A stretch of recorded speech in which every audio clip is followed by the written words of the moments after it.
Գերագույն ռադայի խոսնակ Ռուսլան Ստեֆանչուկը հայտարարել է Ուկրաինայում նախագահական ընտրությունների նախապատրաստման մեկնարկը։ Նրա խոսքերը մեջբերում է Reuters գործակալությունը։ Նրա խոսքով ապագա ընտրությունների նախապատրաստական աշխատանքները սկսվել են, բայց գտնվում են ամենավաղ փուլում։ Տեղական, խորհրդարանական եւ նախագահական ընտրությունների անցկացման հաջորդականության մասին որոշում դեռ չի կայացվել, քանի որ դրանց միաժամանակի անցկացումը իրատեսական չէ։ Ինչպես գրում է գործակալությունը, Ուկրաինան հակամարտության ավարտից հետո պետք է օրենք ընդունի, որը սահմանում է ընտրությունների անցկացման ժամկետներն ու կանոնները։ Պաշտոնյաները, պատգամավորները եւ փորձագետները ըստ Ստեֆանչուկի արդեն աշխատում են այդ հարցերի շուրջ։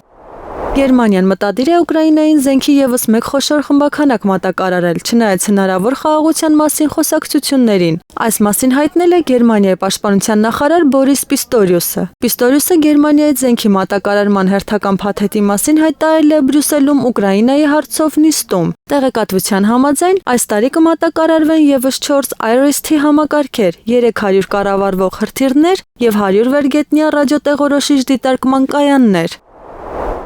ԱՄՆ նախագահ Դոնալդ Թրամփի հատուկ բանագնաց Սթիվեն Ուիտքոֆը Wall Street Journal-ին հայտնել է, որ ԱՄՆ-ն պատրաստ է փոխզիջման գնալ Իրանի միջուկային բանակցություններում։ Նա պարբերականին հայտնել է, որ ԱՄՆ նախագահ Դոնալդ Թրամփի վարչակազմի կարմիր գծերը ենթադրում են Իրանի կողմից միջուկային զենքի արտադրության դադարեցում։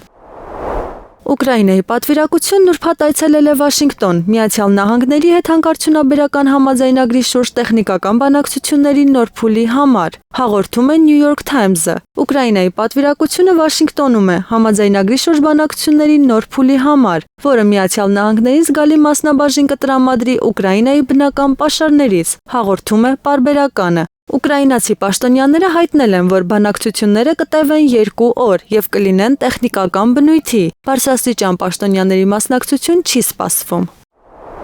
ՌԴ նախագահ Վլադիմիր Պուտինն ու ամերիկացի առաջնորդի հատուկ բանագնաց Սթիվ Ուիտքոֆն ավարտել են բանակցությունները։ Այս մասին հայտնում են տեղական ԶԼՄ-ները։ Հանդիպումը տևել է 4.5 ժամ։ Այն փակ ձևաչափով անցկացվել է Սանկտ Պետերբուրգի նախագահական գրադարանի շենքում։ Ինչպես տեղեկացրել են Կրեմլից, բանակցությունների թեման եղել է ուկրաինական կարգավորման ասպեկտները։ ՌԴ նախագահի մամուլի քարտուղար Դմիտրի Պեսկովը հայտնել է, որ այս հանդիպումից հետո Պուտինը կարող է հեռախոսազրույց ունենալ Ամերիկայի առաջնորդ Դոնալդ Թրամփի հետ։